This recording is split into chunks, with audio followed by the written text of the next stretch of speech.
Marine shorelines are complex and dynamic places.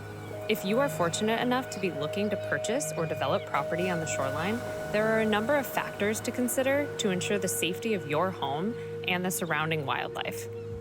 This video shows one perspective of a shoreline homeowner who met and consulted with qualified experts to help make informed decisions about how to develop her shoreline property.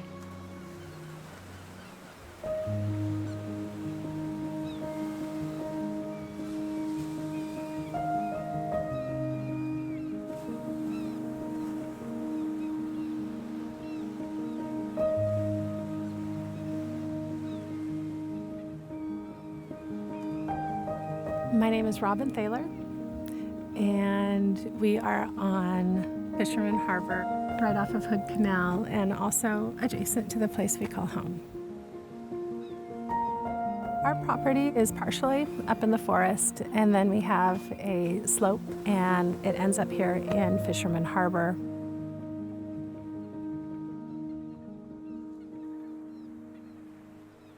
I love to come down here and float on the water, observe all of the life and everything that is happening underneath the water's surface, as well as all the birds and other creatures that come down to the edge.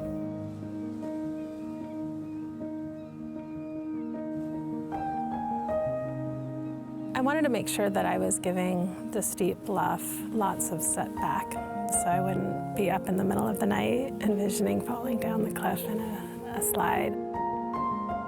I also wanted to make sure that I was protecting the trees that are here, because that's part of what makes this place so special. Oh, I love how peaceful it is out here. And I love how I feel kind of enfolded in the forest, like I am a member of this overall system that's taking place. I love watching the wildlife walk by when I'm drinking my coffee in the morning and staring out the windows up into the upper stories of the trees. To me, that is just beautiful.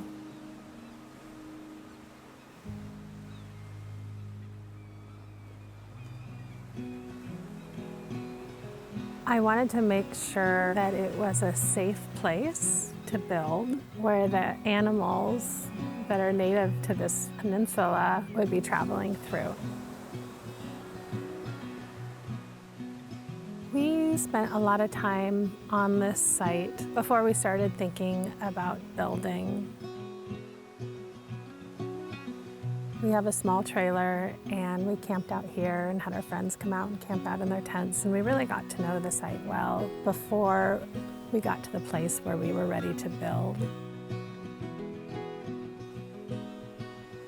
One of the things that happened during that time was such an appreciation for the trees and the existing native vegetation.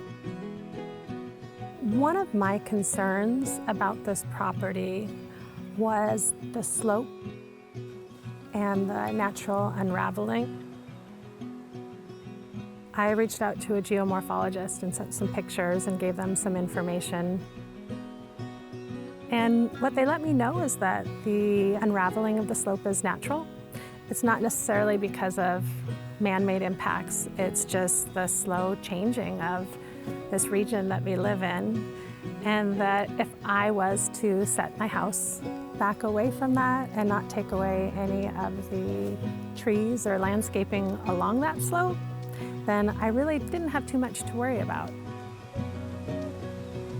When we started thinking about where we wanted to build our home, it was important to me that the trees didn't suffer. The property came with a building permit, and if we had built in that location, it would have required that we move a lot of soil and done damage to some of the existing trees. And so the trees influenced where we located our cabin. One of the things the trees do is help keep our bluffs stable. But also, there's so much life and so much to see in the trees themselves. When we were siding our house and the windows, we sided them so we weren't removing any trees, but we also did it so we were looking out on the trees, and that became the view for us. I signed up for a beach naturalist course because I wanted to learn more about the beaches that border our property. Lisa Kaufman from the Northwest Straits Foundation was one of the instructors. At the end of her presentation, when she told me that there was the opportunity to have a handful of experts come in and tell me everything that they knew about my property and to make recommendations on how to be a good steward of this land, I got really excited. My long-term vision for this property is to continue to encourage native plants and provide habitat for the creatures that live in this forest. A lot of the area that was disturbed when we purchased the property, I'd like to slowly remediate that and bring in the appropriate native plants.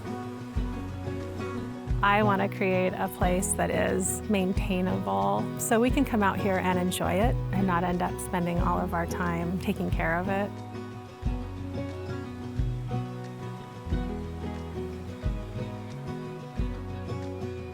When you come down here and you see all of the amazing creatures and everything that is alive down here, you want to make sure that everything you do upstream that might be contributing rainwater flow to this area is done with all of those creatures in mind. My kids also love to come down here and swim and play in this water, and you think about what do you want that water to consist of? You want to make sure that it's clean and that everyone can thrive and enjoy it. I would like people to understand how special it feels to be a part of the overall environment. What you get back by experiencing it on a quieter level and by respecting the environment and maintaining it is beautiful. If you are thinking about developing property on the shoreline, there are qualified professionals that can help ensure you are considering your safety as well as the long-term health of Puget Sound. We encourage shoreline property owners to follow the link in the description of this video to make contact with your local shore-friendly organization. Your local program will offer free site visits with technical experts to help you find solutions for your property and your specific concerns.